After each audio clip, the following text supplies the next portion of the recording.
চাঁদপুরের কচুয়ায় জুলাই পুনর্জাগরণে সমাজ গঠনের শপথ গ্রহণ অনুষ্ঠান অনুষ্ঠিত হয়েছে। শনিবার সকালে চাঁদপুরের কচুয়া উপজেলা পরিষদ মিলনায়তনে এ অনুষ্ঠান অনুষ্ঠিত হয়।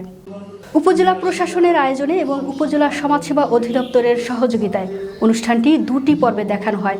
এর মধ্যে প্রথম পর্বে ভিডিও কনফারেন্সে জুলাই পুনর্জাগরণে সমাজ গঠনে লাখো কণ্ঠে শপথ পাঠের কেন্দ্রীয় অনুষ্ঠানে সংযুক্ত থাকা এবং দ্বিতীয় পর্বে সমাজ গঠনে আলোচনা সভা ও সাংস্কৃতিক অনুষ্ঠান অনুষ্ঠিত হয়।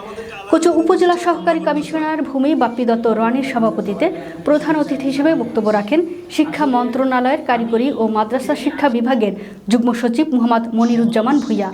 উপজেলা সমাজসেবা কর্মকর্তা নাহিদুল ইসলামের পরিচালনায় বিশেষ অতিথির বক্তব্য রাখেন কচুয়া থানার অফিসার ইনচার্জ আজিজুল ইসলাম, মহিলা বিষয়ক কর্মকর্তা মৃণালিনী রায়, উপজেলা ভারপ্রাপ্ত মৎস্য কর্মকর্তা জহিরুল ইসলাম, একাডেমিক সুপারভাইজার সোহেল রানা সহ বিভিন্ন দপ্তরের কর্মকর্তাবৃন্দ এবং বিভিন্ন সংগঠন সংস্থার নেতৃবৃন্দ।